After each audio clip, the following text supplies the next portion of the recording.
Kajian tematik Masjid Al-Hidayah, tema tingkatkan pokok dalam Islam. Agar Anda tidak ketinggalan info kajian dari kami, silahkan subscribe dan beri komentar. Bismillahirrahmanirrahim. Assalamualaikum warahmatullahi wabarakatuh.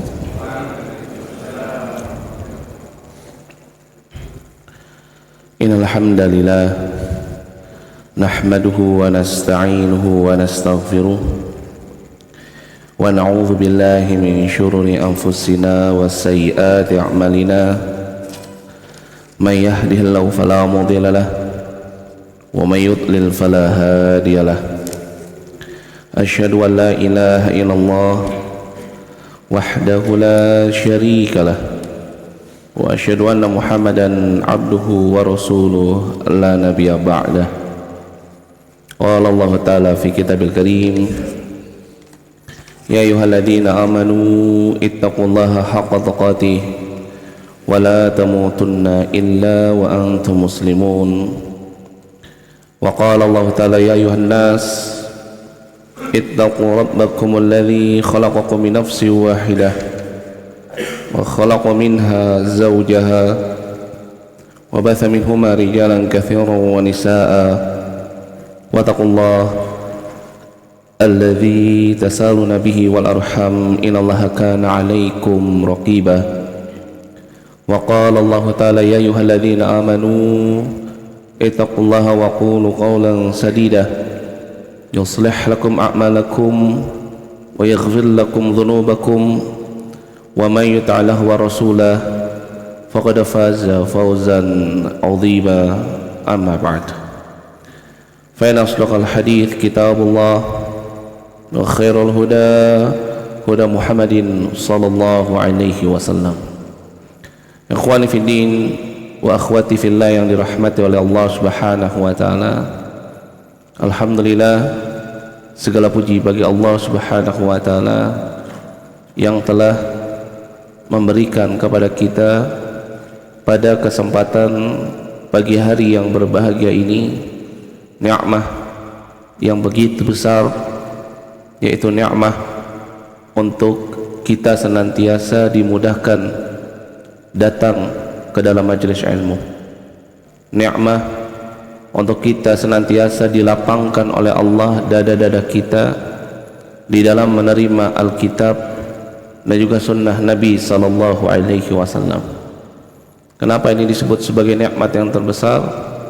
Karena ketika seseorang dimudahkan oleh Allah untuk bisa duduk bermajlis ilmu, dilapangkan hatinya untuk bisa menerima al-haq, sesuatu yang datangnya dari Alkitab wa sunnah, maka ini menunjukkan bahwasannya dirinya tengah mendapatkan nikmat yang paling mahal, yaitu hidayah.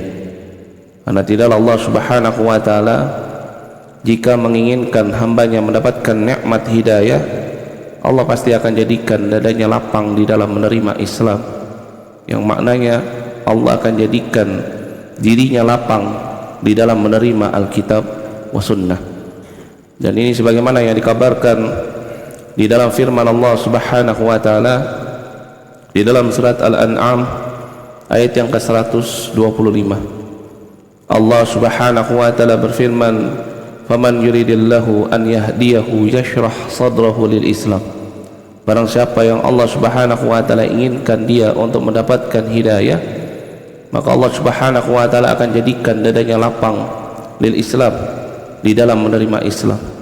Maka dari itu ini merupakan suatu nikmat yang sangat besar ketika Allah Subhanahu wa taala masih memberikan kepada kita nikmat untuk dilapangkan dada kita di dalam menerima kitab Allah. Begitu juga hadis Nabi sallallahu alaihi wasallam, karena ini juga merupakan dua hal yang akan senantiasa menjaga kita untuk kita selalu berada di dalam jalan yang lurus. Sebagaimana Nabi sallallahu alaihi wasallam mengingatkan hal ini kepada para sahabatnya di dalam satu hadis dari sahabat Abu Hurairah radhiyallahu anhu yang diriwayatkan oleh Imam Malik dan juga diriwayatkan oleh Al-Hakim serta diriwayatkan oleh Imam Al-Baihaqi di dalam kitab Syu'abul Iman. Nabi sallallahu alaihi wasallam beliau mengatakan, taraktu fikum amrain lan tadallu abadan idza tamassaktum bihima qala kitabullah wa sunnati. Kata Nabi SAW, aku tinggalkan kepada kalian dua perkara yang jika kalian memegang keduanya maka kalian tidak akan pernah terpalingkan dari jalan yang lurus. Qal kitabullah wa sunnati. Maka Nabi SAW mengabarkan kepada para sahabatnya, yang pertama kitabullah dan yang kedua adalah sunnati, yaitu hadis Nabi SAW. Dan alhamdulillah pada kesempatan pagi hari yang berbahagia ini Allah Subhanahu wa taala masih memberikan kepada kita kesempatan untuk kita bisa membaca hadis Nabi SAW dan juga mempelajarinya, sebagaimana hadis-hadis ini dikumpulkan oleh Al-Imam Nawawi dan beliau susun di dalam kitabnya Arba'in An-Nawawi. Dan pada pertemuan sebelumnya kita telah masuk pada hadis yang pertama dan kita juga telah menyelesaikan tentang makna yang terkandung di dalam hadis yang pertama. Dan insyaallah pada kesempatan pagi hari yang berbahagia ini kita akan masuk pada hadis yang berikutnya, yaitu hadis yang kedua, hadis yang berkaitan tentang maratibuddin, tentang tingkatan seseorang di dalam agama yang selamat ini. Hadis yang juga dikenal dengan sebutan hadis Jibril, itu tentang hadis Jibril. Dan ini merupakan hadis yang memiliki banyak sekali faidah yang hendaknya kita untuk senantiasa ihtimam di dalam memahami hadis ini, karena di dalam hadis ini berkaitan dengan sesuatu yang menjadi usul di dalam agama kita, yaitu akidah al-islamiyah, tentang al-iman wal islam, begitu juga al-ihsan, dan juga yang berkaitan tentang yaumul qiyamah. Qala al-muallif, berkata al-muallif al-Imam An-Nawawi rahimahullah, an Umar radhiyallahu anhu aidan qala bainama nahnu julusun 'inda Rasulillah sallallahu alaihi wasallam dhata yawm ittala 'alaina rajulun shadidu bayadhi thiyab shadidu sawadi sya'b la yura alaihi atharu safar wa la ya'rifuhu minna ahad hatta jalasa ila Nabi sallallahu alaihi wasallam wa asnada rukbatayhi ila rukbatayhi wa wada'a kaffayhi ala fakhidayhi. Masyaallah.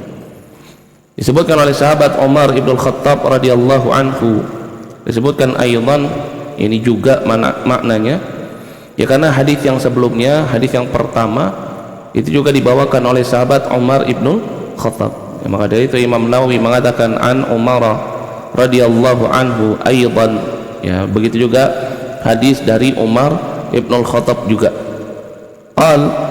Sahabat Umar ibn Khattab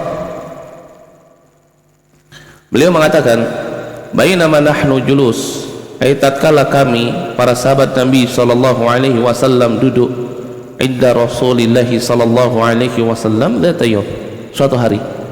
Jadi suatu hari para sahabat Nabi sallallahu alaihi wasallam duduk di sisi Nabi sallallahu alaihi wasallam. Ini duduknya para sahabat ini adalah apa? Duduk dalam rangka bermajlis ilmu. Maka dari itu menuntut ilmu ini termasuk salah satu dari apa?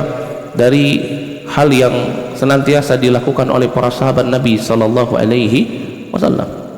Ya, mereka duduk bersama Nabi sallallahu alaihi wasallam mengambil ilmu dari Nabi sallallahu alaihi wasallam.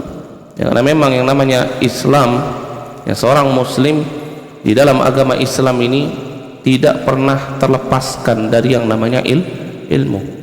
Nabi disebutkan di dalam firman Allah Subhanahu wa taala dalam surat Yusuf ayat yang ke-108, Allah Subhanahu wa taala berfirman, qul hadhihi sabili ya ad'u ila Allah ala basiratin ana wa man ittaba'ani wa ma ana minal musyrikin.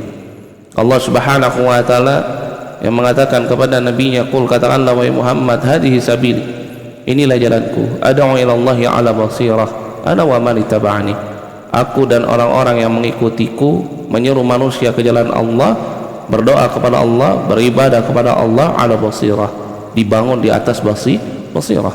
Itu apa? Dibangun di atas ilmu. Ya, wa ma'ana minal musyrikin, wa subhanallah wa ma'ana minal musyrikin, dan maha suci Allah dan aku tidak termasuk daripada orang-orang yang melakukan kesyirikan. Masya Allah. Ya, ini menunjukkan bahwasannya apa? Apa yang didakwahkan oleh Nabi SAW begitu juga apa yang didakwahkan oleh para sahabatnya yang mengikuti jalannya, dan juga umat ini yang senantiasa mengikuti jalannya Nabi SAW, maka mereka adalah orang-orang yang senantiasa beribadah kepada Allah, dibangun di atas ilmu, berdakwah juga di atas ilmu, bukan hanya di atas sangkaan, bukan hanya di atas dugaan, tetapi apa? Seorang muslim ketika dia beragama, maka dia harus membangun agamanya di atas ilmu. Ketika dia beramal dengan amalan-amalan ibadah yang disyariatkan di dalam Islam, itu juga dibangun di atas ilmu. Maka ini perkara yang sangat penting, sampai-sampai Imam Bukhari mengatakan al-ilmu qabla qawli wal amal, berilmu terlebih dahulu sebelum berbicara dan beramal. Nah, kenapa? Karena yang namanya ilmu dengan Islam ini dua hal yang tidak pernah bisa terpisahkan. Ya, maka dari itu Nabi SAW mengatakan di dalam hadis yang diriwayatkan oleh Imam Tirmidzi, Nabi SAW mengatakan talabul ilmi faridatun ala kulli muslim wa muslimah. Menuntut ilmu itu hukumnya wajib bagi setiap muslim dan muslimah. Kemudian disebutkan oleh sahabat Umar ibn Khattab radhiyallahu anhu, "Ittala alaina rajulun syadidu bayadhi thiyab, syadidu sawadi sya'b." Kemudian tiba-tiba muncul seorang laki-laki, kata sahabat Umar, ketika para sahabat sedang duduk bermajelis ilmu bersama dengan Nabi SAW, tiba-tiba muncul seorang laki-laki, syadidu bayadhi thiyab. Laki-laki itu memakai pakaian yang sangat putih, syadidu sawadi sya'b, rambutnya sangat hitam pekat, la yura alaihi atharus safar. Kata sahabat Umar ibn al-Khattab, la yura, yakni tidak tampak padanya atharus safar, tanda-tanda dia orang yang sedang safar. Ini maknanya apa? Bersih pakaiannya, putih, ya, rambutnya hitam, nggak ada debu. Ini apa? Karena kalau orang yang safar itu biasanya rambutnya berantakan, bajunya ada debu, kotoran. Ini nggak ada pada orang tersebut. Wala ya'rifuhu minna ahad. Begitu juga, ya, tidak ada seorang pun dari kami yang mengetahui, ya, siapa dia. Ini menunjukkan apa? Dia bukan seorang musafir, tetapi juga bukan orang yang mukim di Madinah. Ya, ini menunjukkan, ya, suatu hal yang ajib, yang mengherankan. Tiba-tiba datang laki-laki, para sahabat Nabi nggak ada yang kenal, tapi juga bukan dari orang yang jauh, pakaiannya putih bersih, begitu juga apa? Rambutnya sangat hitam pekat. Ya. Kemudian kata sahabat Umar ibn Khattab, hatta jalasa ila Nabi SAW, laki-laki itu datang sampai dia duduk di hadapan Nabi SAW. Fa asnada rukbatayhi ila rukbatayhi, kemudian laki-laki itu meletakkan atau menyandarkan lututnya dengan lutut Nabi SAW, wa wada'a kaffaihi ala fakhidayhi, kemudian wa wada'a, dia meletakkan kaffaihi, ini telapak tangannya, kedua telapak tangannya, ala fakhidayhi, ini di atas kedua pahanya. Yang disebutkan oleh para ulama, sebagian mengatakan di atas paha Nabi SAW. Waqal, kemudian laki-laki itu mengatakan, ya Muhammad, akhbirni anil Islam.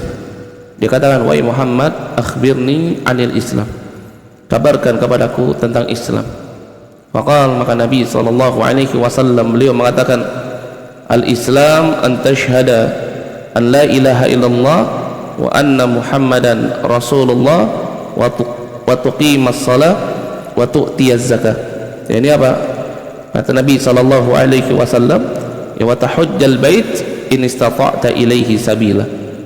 Islam itu adalah engkau bersaksi bahwasannya tidak ada ilah yang berhak untuk diibadahi kecuali hanya Allah Subhanahu wa taala semata, wa anna Muhammadan, dan bahwasannya Muhammad itu merupakan Rasulullah, wa tuqimas salah, engkau mendirikan salat, wa tu'tiyaz zakah, engkau juga membayar zakah, wa tasuma ramadhana, dan engkau juga berpuasa di bulan Ramadan, wa tahujjal bait, engkau juga pergi haji ke Baitullah, in istata'ta ilaihi sabila, kalau engkau mampu untuk melakukan perjalanannya. Qal, ya, maka setelah mendapatkan jawaban dari Nabi SAW, maka laki-laki tersebut berkata, shadaqta, kamu benar. Ya, fa'ajibna lahu yas'aluhu wa yusaddiquh. Kemudian kata sahabat Umar ibn al-Khattab, ya, kami terheran, dia yang bertanya tapi dia juga yang menanyakan, dia juga yang mengatakan apa? Ya, kamu benar. Ya, karena biasanya orang kalau bertanya itu dalam keadaan apa? Jahilan, dia nggak tahu. Maka kalau dalam keadaan nggak tahu, maka ketika dijawab seharusnya apa? Dia nggak mengatakan sodakta. Tapi laki-laki ini, ya, dia apa? Dia datang kepada Nabi, dia bertanya tentang Islam. Nabi SAW menjawabnya, dan kemudian dikatakan sodakta, ya kamu benar. Ini ka'annahu ya'lam, ya, ma yas'al, ya, seolah-olah dia ini telah tahu apa yang telah ditanyanya. Ini dia mengetahui apa yang ditanya. Kemudian fa'ajibna lahu yas'alu wa yusaddiquh, kata sahabat Umar ibn al-Khattab. Kemudian laki-laki itu juga bertanya lagi kepada Nabi SAW, fa akhbirni 'anil iman. Kalau begitu sekarang kabarkan kepadaku apa itu iman. Maka Nabi SAW menjawab, an tu'mina billahi wa malaikatihi wa kutubihi wa rusulihi wal yawmil akhir wa tu'mina bil qadari khairihi wa syarrihi.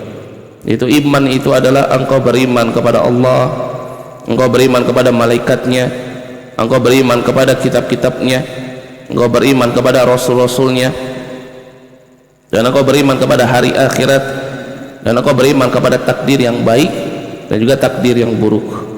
Sadaqta. Maka ketika Nabi SAW telah menjawab ini, ya, laki-laki itu pun mengatakan sadaqta, ya kamu benar. Kemudian laki-laki itu setelah bertanya tentang Islam dan iman, dia pun bertanya kepada Nabi SAW, fa akhbirni 'anil ihsan. Kalau gitu sekarang kabarkan kepadaku apa itu ihsan. Qala an ta'budallaha ka'annaka tarahu fa in lam takun tarah fa innahu yarak. Ini ihsan itu adalah apa? An ta'budu, ya, engkau beribadah, an ta'budallaha ka'annaka tarahu fa in lam takun tarahu fa innahu yarak. Ya, engkau beribadah kepada Allah seolah-olah engkau melihat Allah. Kalau engkau enggak bisa menghadirkan perasaan ini, ya, fa in lam takun tarahu, ini fa innahu yarak. Ini apa? Allah Subhanahu wa taala sesungguhnya yarak, ini melihatmu.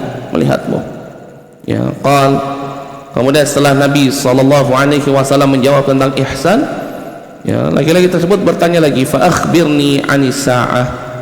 Kalau begitu sekarang kabarkan kepadaku tentang kapan terjadinya hari kiamat. Maka Nabi SAW menjawab, mal mas'ulu anha bi'a'lama minas sa'il. Orang yang ditanya, ya, tentang perkara itu, ya, tidaklah lebih tahu minasail, dari orang yang bertanya. Maknanya apa? Nabi enggak tahu, orang yang bertanya juga tidak tahu. Qala fa akhbirni an amaratiha. Kemudian laki-laki itu pun bertanya kepada Nabi SAW, fa akhbirni an amaratiha. Kalau begitu kabarkan kepadaku tentang apa saja perkara-perkara yang terjadi atau peristiwa-peristiwa yang terjadi atau yang menjadi alamatuha, ini menjadi alamat atau tanda-tanda, ya, hari kiamat. Maka Nabi SAW mengatakan, antalidal amatu rabbataha. Yang pertama tanda-tanda terjadinya kiamat itu kalau ada seorang budak wanita, ini antalidal amatu rabbataha, dia melahirkan tuannya sendiri. Wa antaral hufatal uratal alata ri'a asya'i yatatawaluna fil bunyan thumma talaqa. Ya, begitu juga kata Nabi SAW, engkau melihat banyak orang yang bertelanjang kaki, ya, ri'a asya yatatawaluna fil bunyan, orang yang suka mengembala kambing. Ini apa? Orang yang pekerjaannya sebagai pengembala, tetapi mereka berlomba-lomba membangunkan atau mendirikan bangunan atau rumahnya. Ya, thumma talaqa. Kemudian laki-laki itu pergi. Falabithna maliyan, kata Umar bin Khattab. Kemudian kami semuanya terdiam, bingung, heran. Tiba-tiba datang laki-laki duduk di hadapan Nabi, kemudian bertanya tentang Islam, iman, ihsan, tentang sa'ah wa alamatuha. Ya, kemudian apa? Pergi. Maka sahabat Umar bin Khattab mengatakan, falabithna maliyan, kami semuanya terdiam sejenak. Tsumma qala, kemudian Nabi SAW mengatakan, ya Umar, wahai Umar, atadri man sa'il, tahu enggak kamu siapa tadi yang bertanya? Qultu, maka Umar ibn al-Khattab mengatakan, Allahu wa rasuluhu a'lam, hanya Allah dan Rasulnya yang mengetahui. Qal fa innahu Jibril atakum yu'allimukum dinakum. Yang tadi datang itu adalah Jibril, dia mengajarkan kepada kalian, dia datang kepada kalian dan dia mengajarkan kepada kalian tentang agama kalian. Rawahul Muslim, hadis yang diriwayatkan oleh Imam Muslim. Masya Allah. Ya, hadis ini dikenal dengan sebutan hadis Jibril, yaitu hadis Jibril. Kenapa? Karena di dalamnya terdapat peristiwa ketika malaikat Jibril alaihissalam ya datang ke tengah-tengah para sahabat Nabi yang sedang duduk bersama Nabi SAW, ya ingin memberikan ilmu ya kepada para sahabat Nabi SAW. Ayyati bi suratin nas, dia datang dengan suar, ini dengan bentuk manusia, ya dengan pakaian yang sangat putih, rambut yang sangat hitam, ya duduk di hadapan Nabi, yang meletakkan kedua tangannya di atas kedua pahanya. Ya, ini apa? Maka dia itu dikenal hadis ini dengan sebutan apa? Hadis Jibril. Apa faedahnya? Yang pertama, hadis ini menerangkan kepada kita tentang adabu talibil ilm fi majlisil ilm, menerangkan kepada kita tentang adabnya seorang penuntut ilmu ketika datang ke majelis ilmu. Begitu juga menerangkan kepada kita tentang adabnya seorang talibul ilm, seorang penuntut ilmu di hadapan ulama, di hadapan orang yang diambil ilmunya. Masya Allah. Dan inilah agama kita, agama Islam ini nggak cuma mengajarkan kepada kita hubungan dengan Allah Subhanahu wa taala, tetapi juga mengajarkan kepada kita tentang bagaimana kita beradab dan berakhlak atau menjaga hubungan kepada sesama manusia, kepada kedua orang tua, kepada tetangga, begitu juga apa? Kepada guru. Ya, Islam mengajarkan kepada kita ketika di dalam Islam disyariatkan untuk duduk bermajelis ilmu, ini bagian daripada syariah, bagian daripada ibadah. Ya, Islam juga mengajarkan kepada kita tentang bagaimana batasan-batasan adabnya seseorang ketika berada di majelis ilmu. Ya, agar apa? Agar orang tersebut mendapatkan keberkahan ilmu. Ya, karena banyak orang-orang terutama di zaman kita duduk di dalam majelis ilmu tapi nggak punya adab di dalam majelis ilmu. Sehingga akhirnya apa? Sehingga akhirnya datangnya dia, duduknya dia di dalam majelis ilmu dengan perginya itu keadaannya sama, tidak mendapatkan ilmu. Maka dia itu mempelajari adab di dalam majelis ilmu, mempelajari adab dengan seorang ulama yang dia ambil ilmunya, ini perkara yang sangat penting. Sampai-sampai Imam Malik rahimahullah, ya beliau mengatakan, ya bahasanya apa? Belajarlah adab terlebih dahulu sebelum kalian mempelajari ilmu. Begitu juga ibunya Imam Malik memerintahkan kepada Imam Malik, sebelum kamu duduk mengambil ilmu dari gurumu, pelajari dulu adabnya dia. Ya, sehingga apa? Sehingga engkau bisa mendapatkan ilmunya. Nah, ini perkara yang sangat penting dan ini diajarkan oleh malaikat Jibril alaihissalam. Allah mengutus malaikatnya secara khusus kepada para sahabat Nabi SAW agar apa? Agar mereka mencontoh bagaimana perilaku orang yang mau duduk mengambil ilmu. Apa itu? Yaitu pakaiannya sangat putih, rambutnya sangat hitam. Berarti ini menunjukkan apa? Orang kalau mau datang ke majelis ilmu, persiapkan diri, pakai pakaian yang terbaik, pakai pakaian yang bersih, ya mandi, ya persiapkan dirinya untuk mendapatkan ilmu. Kenapa? Karena menuntut ilmu itu juga merupakan bagian daripada ibadah. Ya, jangan sampai seseorang dia datang ke majelis ilmu tetapi pakaiannya ya bukan pakaian yang pantas untuk apa? Duduk bermajelis ilmu. Ya pakaian sudah seminggu belum diganti dipakai duduk majelis ilmu, datang bangun tidur nggak mandi langsung duduk bermajelis ilmu. Ya jangan. Ya ini adab. Ya seseorang kalau mau dia menghadiri majelis ilmu, bertemu dengan gurunya, ya untuk mengambil ilmu, maka dia harus mempersiapkan diri. Ini salah satu adab. Ya agar apa? Agar ilmu yang disampaikan itu bisa ya masuk ke dalam hatinya, karena sebab apa? Dia telah membersihkan dirinya, ya minimalnya bil wudu, ya minimalnya dengan apa? Wudu. Ya karena ketika dikatakan laki-laki ini datang dengan rambut yang sangat hitam pekat, ini seolah-olah orang yang baru mandi, pakaiannya putih, seolah-olah apa? Bukan orang yang sedang safar, ya orang yang baru ganti pakaian. Masya Allah. Ini adab yang diajarkan oleh malaikat Jibril ketika seseorang datang duduk bermajelis ilmu. Ya, orang yang bisa menghargai ilmu, maka Allah akan memberikan kepada dirinya ilmu. Tetapi orang yang nggak bisa menghargai ilmu, ya maka ilmu juga tidak akan pernah ada pada diri seseorang. Maka ini perkara yang sangat penting. Ya, seseorang sebelum dia mempelajari ilmu, dia pelajari dulu adabnya. Adab terhadap ilmu, adab terhadap orang yang memberikan ilmu, dan adab ketika berada di dalam majelis ilmu. Begitu juga disebutkan di dalam hadis ini, salah satu adab dari seseorang duduk di dalam majelis ilmu atau menuntut ilmu, itu bukan hanya mempersiapkan dirinya, pakaiannya, ya, ketika ya menuntut ilmu, tetapi juga duduknya dekat dengan orang yang mengambil ilmu. Nah, ini juga merupakan hal yang diajarkan ya oleh malaikat Jibril kepada para sahabat Nabi sallallahu alaihi wasallam.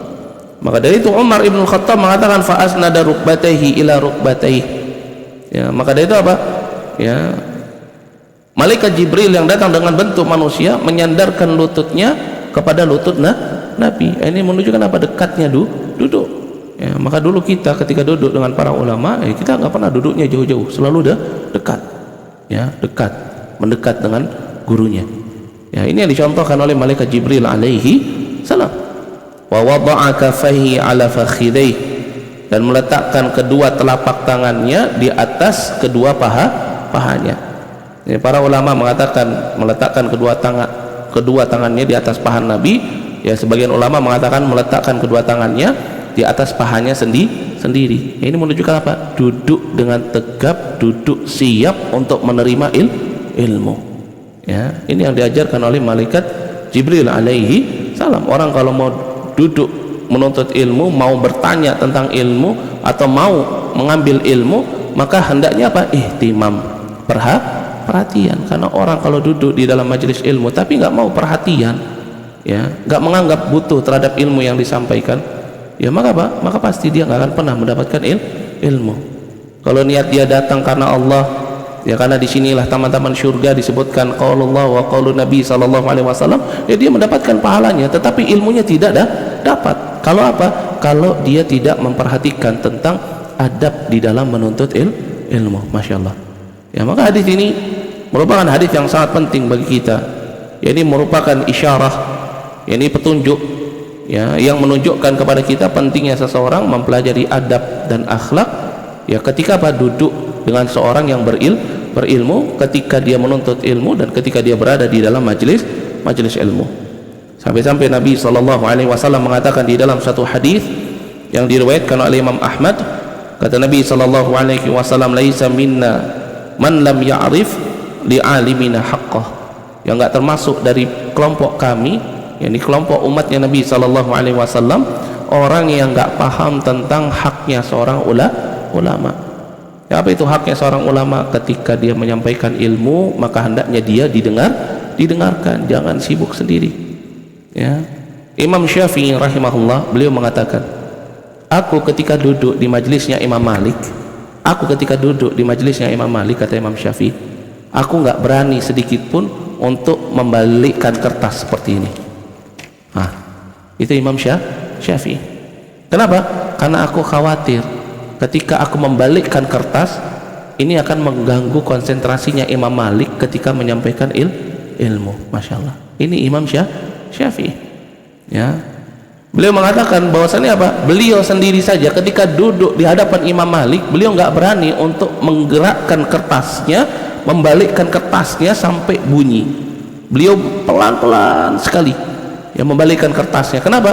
Karena beliau takut, ya, khawatir kalau beliau melakukannya, ya, beliau akan mengganggu Imam Malik ketika menyampaikan ilmu. Ya, kita ini di zaman sekarang ini nikmatnya besar.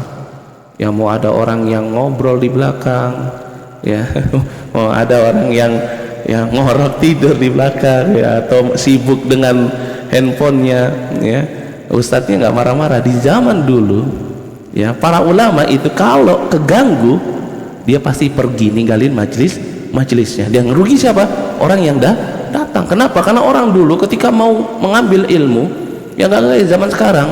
Ya, zaman sekarang enak, dekat lingkungan hidup kita, banyak masjid suka mengundang ustadz untuk menyampaikan ilmu. Dulu nggak kayak gitu.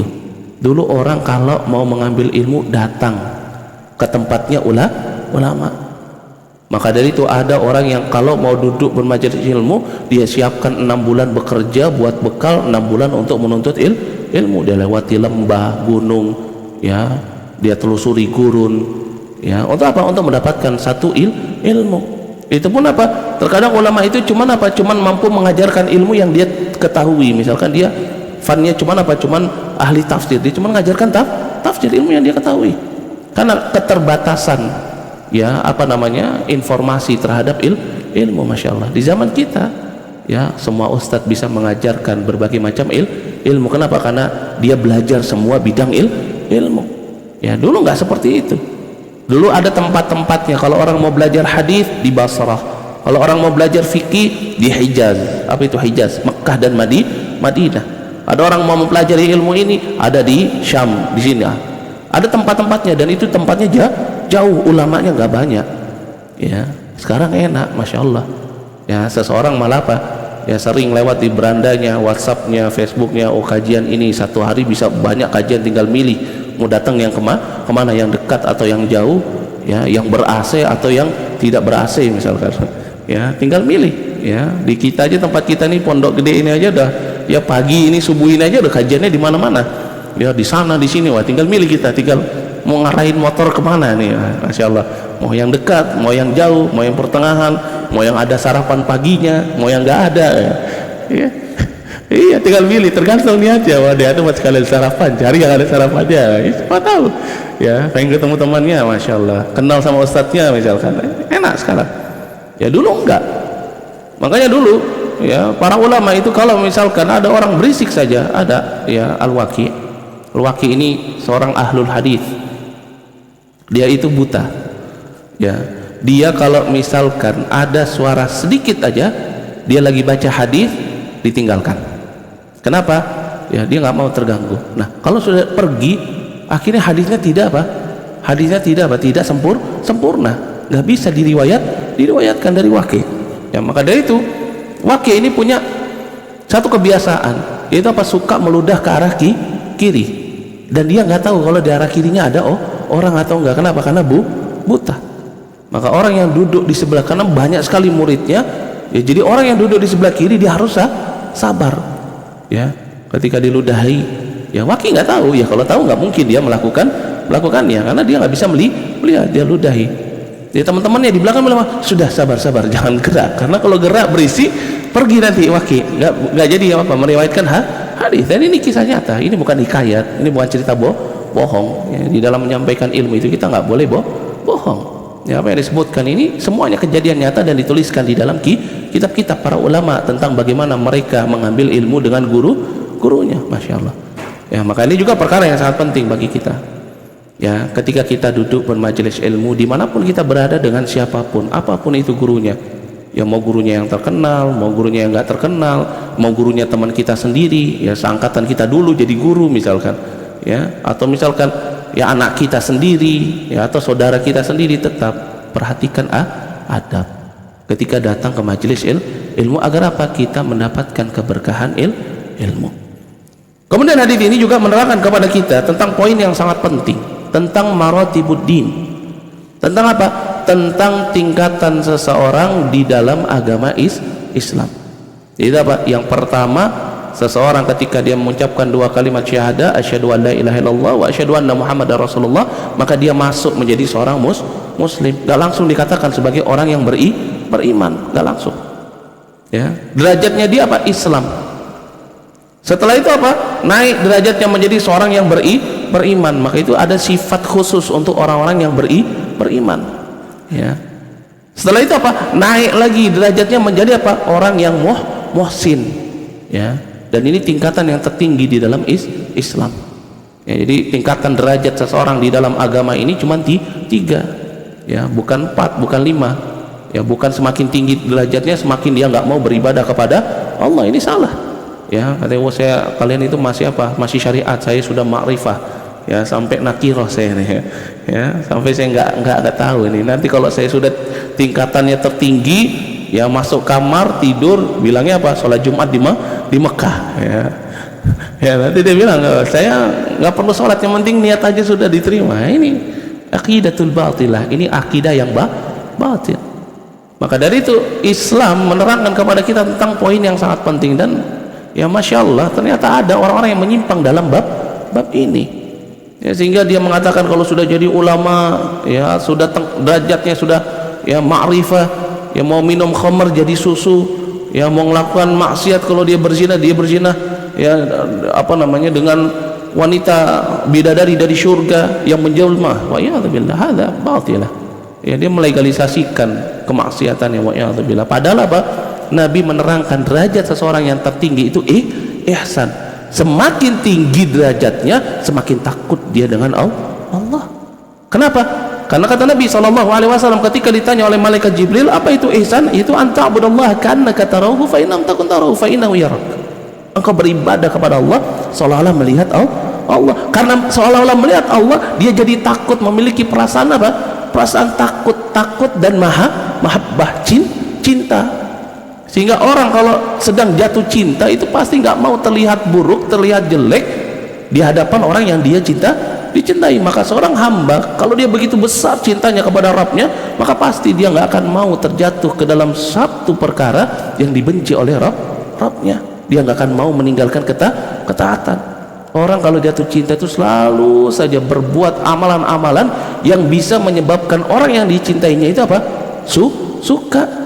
Ya, kayak bapak-bapak kalau awal kali deketin ibunya, ya ngelakuin apa saja, pas sudah nikah sudah mulai malas ngelakuinnya, ya. Nah, itu. Ya, orang yang jatuh cinta seperti itu. Dan ini derajat ihsan. Sehingga apa? Dia senantiasa berlomba-lomba di dalam kebaikan. Ya, ini derajat orang yang ihsan, bukan malah justru meninggalkan ketaatan, bukan malah justru bermaksiat, bukan malah justru nggak mau melakukan amalan soleh. Ya, orang yang derajatnya tertinggi di dalam Islam itu adalah apa? Orang yang senantiasa ya berlomba-lomba di dalam kebaikan. Ya, karena Allah Subhanahu wa taala juga berfirman, ya, di dalam salat ya Allah Subhanahu wa taala berfirman di dalam surat Al-Fath ayat yang ke-32. Allah Subhanahu wa taala berfirman, wa min ibadina, ya, wa minhum, ya ada di antara mereka yang zalimun li anfusihim, mereka menzalimi diri mereka sendiri, wa muqtasidun, ada di antara mereka yang pertengahan, wasabiqul bil khairat biidznillah, ada juga yang berlomba-lomba di dalam kebaikan. Ada orang yang pertengahan. Siapa ini orang yang pertengahan? Orang muslim, orang yang beriman. Ada yang sabiqul bil khairat, berlomba-lomba di dalam kebaikan. Itu siapa? Ya inilah orang yang memiliki derajat ihsan. Kenapa? Karena ketika dia beribadah, dia seolah-olah melihat Allah. Kalau dia nggak bisa menghadirkan perasaan ini, maka dia tahu jika Allah Subhanahu wa taala melihatnya. Berarti apa? Orang yang ihsan ini adalah orang yang memiliki sifat ya muraqabah. Apa itu muraqabah? Sifat selalu diawasi oleh Allah Subhanahu wa taala. Sehingga meskipun dia berada di keramaian atau tidak berada di keramaian, di kesendiriannya dia tahu kalau dia bermaksiat kepada Allah, Allah akan tahu. Ini sifat muraqabah. Dan ini sifatnya waliullah. Ini apa? Orang-orang yang sampai pada derajat tinggi ihsan. Maka dari itu waliullah itu ada dua derajatnya. Ya, waliullah ada yang minal mu'minin, ada yang minal muhsinin. Yang paling tinggi derajat dari waliullah itu adalah apa? Orang-orang yang muhsin. Ya, ada orang-orang yang ashabul, ya, orang-orang yang apa namanya? Ashabul qarib, orang-orang yang dekat dengan Allah Subhanahu wa taala. Itu apa? Orang yang selalu berlomba-lomba di dalam kebaikan. Ya, ini derajat daripada waliullah. Ya, ada yang minal mu'minin, ada yang apa? Minal muhsinin. Adapun orang-orang muslim belum tentu menjadi wali Allah. Ya, dan ini derajat di dalam Islam. Ya, disebutkan di dalam hadis ini bahwasannya apa? Bahwasannya seorang muslim di dalam agama kita, ya pertama derajatnya Islam. Gak bisa dikatakan, oh aku telah beriman, gak bisa. Ya, orang yang baru masuk Islam dikatakan sebagai seorang muslim, gak langsung dikatakan oh dia minal mu'minin, gak. Ya, dan ini sebagaimana disebutkan di dalam surat Al-Hujurat ayat yang ke-14. Ya, ini juga diterangkan di dalam firman Allah Subhanahu wa taala dalam surat Al-Hujurat ayat yang ke-14. Ya, di mana Allah Subhanahu wa taala berfirman, qalatil a'rab, berkata orang Arab. Ini apa orang Arab ini? Orang Arab Badui. Arab gunung, ya, berkata kepada Nabi SAW, amanna, kami telah beriman. Kenapa? Karena memang ada suatu peristiwa yang dimana ada orang-orang Arab Badui ya datang kepada Nabi ketika Nabi sedang melakukan perjalanan ya untuk berjihad, datang kepada Nabi kemudian mengatakan kami telah beriman. Itu apa? Orang-orang tersebut telah mengucapkan 2 kalimat syahadat baru masuk Islam. Ya, maka dari itu Allah Subhanahu wa taala menerangkan qalatil a'rabu amanna. Ya, datang orang Arab kepada Nabi SAW mengatakan amanna, kami beriman. Tetapi apa? Qul lam tu'minu walakin qulu aslamna. Akan tetapi apa? Katakanlah kalau kalian ini, ya katakanlah wahai Muhammad kepada mereka, qul lam tu'minu. Ya katakanlah bahwasanya mereka belum beriman. Ini belum menjadi orang mukmin. Walakin qulu, akan tetapi katakan aslamna. Akan tetapi katakan kami telah masuk Islam. Nah, ini menunjukkan apa? Derajat di dalam agama kita yang paling bawah itu adalah Islam. Orang yang baru masuk Islam, yang baru mengucapkan 2 kalimat syahadah, ya maka nggak dikatakan sebagai orang yang beriman, tetapi masih dikatakan sebagai seorang muslim. Kalau naik kecintaannya kepada Allah, ilmunya, ya maka baru naik dia menjadi orang yang beriman.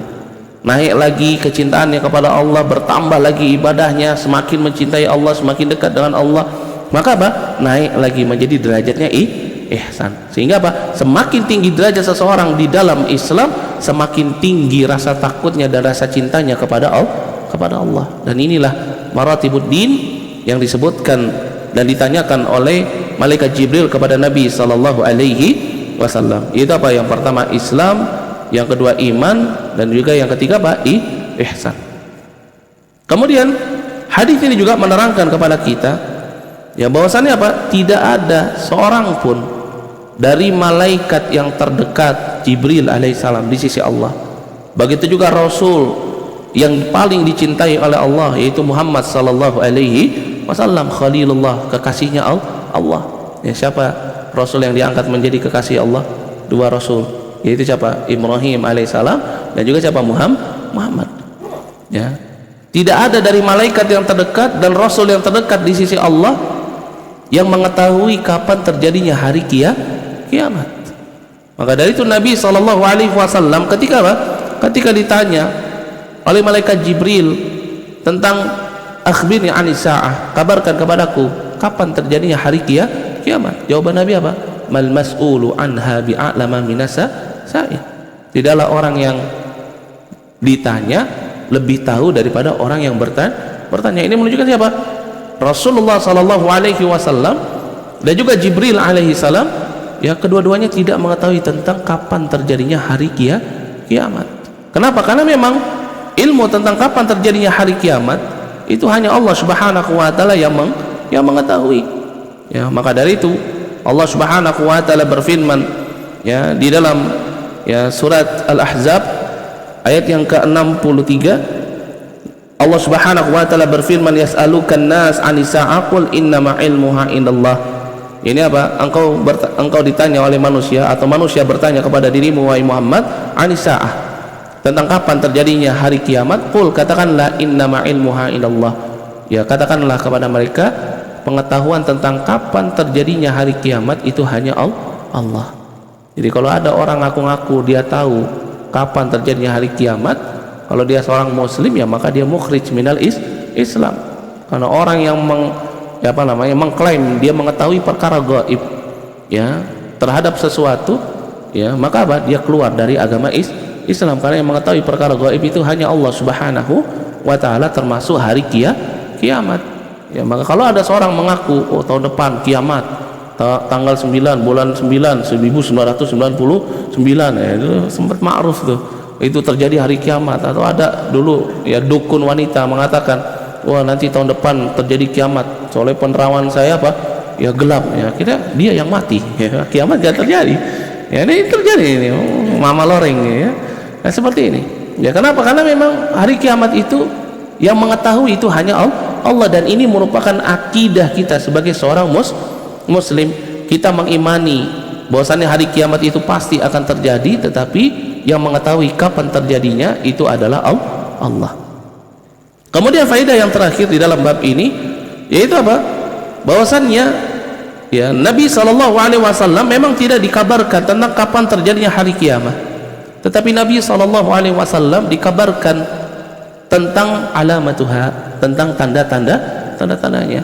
Dan di antara tanda-tanda hari kiamat yang disebutkan oleh Nabi di dalam hadis ini, itu apa? Kalau ada seorang budak wanita yang melahirkan tuannya. Para ulama ya menerangkan maknanya ini, ya, yang pertama, ya, bisa jadi nanti di akhir zaman, ya, seseorang akan kembali seperti di zaman dulu, ada namanya perbudakan, ya, setelah perang besar kemudian perbudakan, sampai kemudian ada seseorang yang menjadikan budak wanita, ya, kemudian berhubungan dengannya, dan kemudian apa, melahirkan anaknya dianggap sebagai anaknya, anak tuannya, dan anaknya nggak tahu kalau budak yang disuruh selama ini itu adalah ibunya, ya, sehingga apa, dia melahirkan tuannya sendiri, ibunya nggak dianggap sebagai ibu, diangkat anak oleh tuannya, sehingga apa, menjadi tuan dari ibunya. Wa'iyadzubillah. Padahal Nabi SAW ketika ditanya oleh sahabatnya, sebagaimana disebutkan dalam hadis Abu Hurairah yang diriwayatkan oleh Imam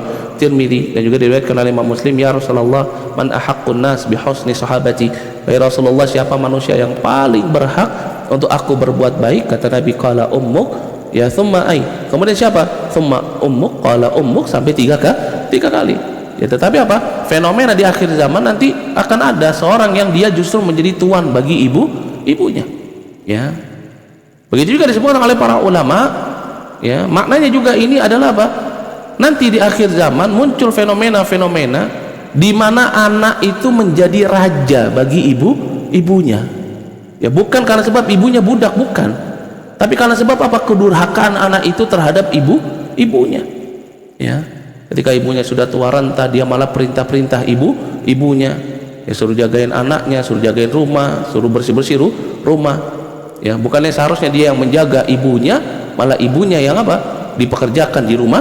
Jadi ini banyak terjadi anak-anak yang durhaka kepada orang tua, udah gede, ya, tapi mau makan minta diambilin ibunya, ya, mau pakai baju minta yang disetrikain ibunya, padahal sudah besar, mentang-mentang ibunya tinggal di rumahnya, mentang-mentang ibunya yang nggak bisa menghasilkan uang, dia yang mencukupi kebutuhannya, sehingga akhirnya apa, dia jadikan ibunya sebagai budak, sebagai pembantu. Dan ini sudah muncul di zaman kita, anak-anak yang apa, yang membudakkan ibunya sendiri, lupa kalau dulu ketika dia kecil ibunya yang mengasuh dia, lupa ketika dia kecil ibunya yang, ya, memberikan makanan untuk dirinya, yang memberikan asinya untuk dirinya, ya, kemudian ketika sudah dewasa dia malah berlaku durhaka kepada ibunya, bukan menjaga ibunya, bukan berbakti kepada kedua orang tuanya, malah menjadikan kedua orang tuanya sebagai budaknya, pembantunya. Wa'iyadzubillah. Dan ini fenomena yang terjadi di hari kiamat atau yang mendekati hari kiamat. Begitu juga apa, akan dibukakan pintu-pintu dunia, sehingga orang yang memang, ya, tadinya miskin, mudah sekali untuk apa, mudah sekali untuk membangun rumah, padahal apa, pekerjaannya cuma pengembala kambing. Kenapa? Karena mudah dia untuk mendapatkan emas, ya, ma'adin, semua ditampakkan, permata, berlian, yang semisalnya. Ya, kalau di zaman sekarang, ya, banyak orang-orang, ya, kalau di YouTube apa, ya, apa namanya, nimba emas, ya, tinggal cari kali aja sudah nimba emas, dapat emas, ya.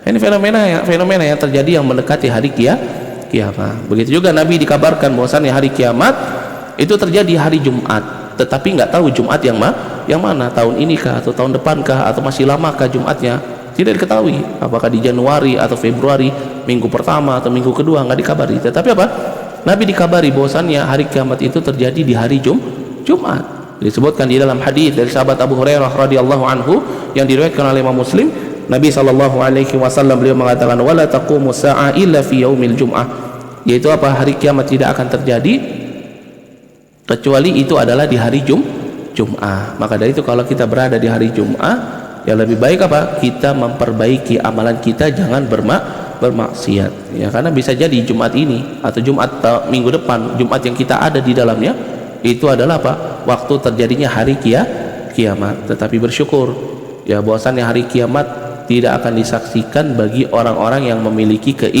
keimanan. Hari kiamat hanya disaksikan bagi orang-orang munafik dan juga orang-orang kafir. Orang muslim, orang yang beriman, meskipun memiliki keimanan sebesar biji zarrah, tidak akan menyaksikan ya hari kiamat, peristiwa yang begitu dahsyat.